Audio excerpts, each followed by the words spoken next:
कुणाल प्रसाद की जो एक निर्मम हत्या जो हुई है, उस घटना को लेकर पूरे दादरा नगर हवेली में या दादरा नगर हवेली को बिल्कुल एक हिला कर रख दिया है। ये घटना बहुत ही बड़ी है दादरा नगर हवेली के लिए, क्योंकि इस तरह के जो वारदातें हम लोग सुनते थे न्यूज़ मीडिया में, ये दिल्ली, यूपी, बिहार, महाराष्ट्र, मध्य प्रदेश, राजस्थान, ऐसे बड़े बड़े राज्यों में इस तरह की घटनाएं हम सुनते थे कि किसी को भी उठा कर लेकर गए, उसकी हत्या कर दी गई, उसकी लाश को फेंका दिया।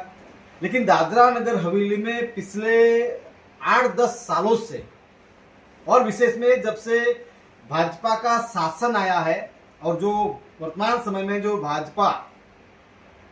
सेवा, सुशासन और गरीब कल्याण की जो बात को लेकर पूरे देश में जो ढंढोरा पीट रही है, ये दादरा नगर हवेली में आप देख लीजिए कि 2 दिन पूर्व में ही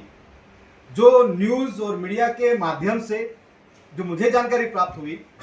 वो अज्ञात जो लोगों ने 15-20-25 लोग आते हैं, किसी दुकान पर आ जाते हैं, वहां से किसी का अपहरण करते हैं और कुछ समय के बाद हत्या हो जाती है। तो ये जो वारदात हुई है, तो पूरे दादरा नगर हवेली के आम जनता में एक डर और भय का माहौल खड़ा हो गया है कि कब क्या किसी के साथ हो जाए, इसे कुछ नहीं हम नहीं कह सकते यहाँ पर। साथ ही ये भी देखा जा रहा है कि जो दादरा नगर हवेली में मुझे ये समझ में नहीं आ रहा है कि जब भी किसी अवैध कार्य का नाम सुनते हैं हम, चाहे वो अवैध दारू सप्लाई की बात आती है, अवैध खनन की बात आती है, अवैध गांजा सप्लाई की बात आती है यहाँ पर, या फिर कहीं भी बार रेस्टोरेंट में जो अभी यहाँ हर दिन हमें सुनने को मिलता है कि यहाँ से दारू पकड़ा गया है, यहाँ से किसी के ऊपर जमीन का अतिक्रमण किया जा रहा है, और यहाँ पर कि जमीन माफिया की बात आती हो, हफ्ता वसूली की बात आती हो, या फिर ये स्क्रैप माफिया की बात आ रही है, ये तमाम चीज, हर चीज इनके जब भी हम इसको खगोलते हैं तो ऐसे जो लोग हैं, ये कहीं ना कहीं उनके जो तार है वो भाजपा से जुड़े हुए या भाजपा के बड़े नेताओं के साथ उसमें दिखते हैं। ये समझ में आ रहा है कि दादरा नगर हवेली में जितने भी जो अवैध कार्य किए जा रहे हैं या हो रहे हैं,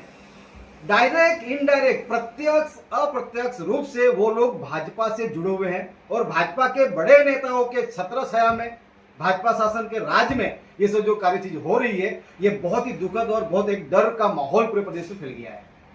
सवाल यहां पर यह भी खड़ा हो रहा है साथियों कि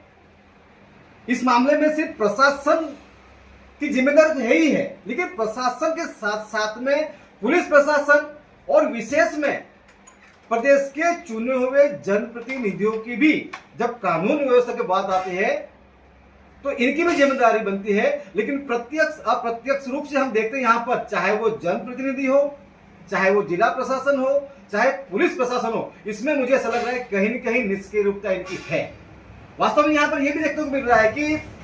अभी यहाँ पर दादरा नगर हवेली में जो पिछले 1-2 दिन से जो घटना बनी है और जो सोशल मीडिया पे या न्यूज में जो खबरें आ रही है, उसे और हम लोग का प्रदेश में डर का माहौल ये हो रहा है कि पुलिस प्रशासन या जिला प्रशासन के ऊपर प्रदेश की जनता अभी अविश्वास करने लगी है। एक साइड हम देख रहे हैं कि हमेशा प्रशासक प्रफुल्ल पटेल जी के कार्यकाल में या उनके बड़े बड़े जो कार्यक्रम, 2 अगस्त का प्रोग्राम होता है, 26 जनवरी का प्रोग्राम होता है, या बड़े इवेंट होते हैं, तो उनमें वो एकदम खुले मन से कहते हैं कि प्रदेश से हमने हफ्ताखोरी, गुंडाराज, असामाजिक तत्वों का अस्तित्व हमने खत्म कर दिया गया है। लेकिन जब जमीनी स्तर पर हम जाकर देखते हैं तो ऐसा कुछ नहीं हुआ है। सब बड़ी बड़ी बातें की है और कथनी और करनी में भाजपा या भाजपा के द्वारा संचालित प्रशासन में ये दोनों के बीच में ये जो चल रहा है वर्तमान समय में, उससे हमारे प्रदेश की जनता में एक पूरा डर और भय का माहौल फैला है साथियों।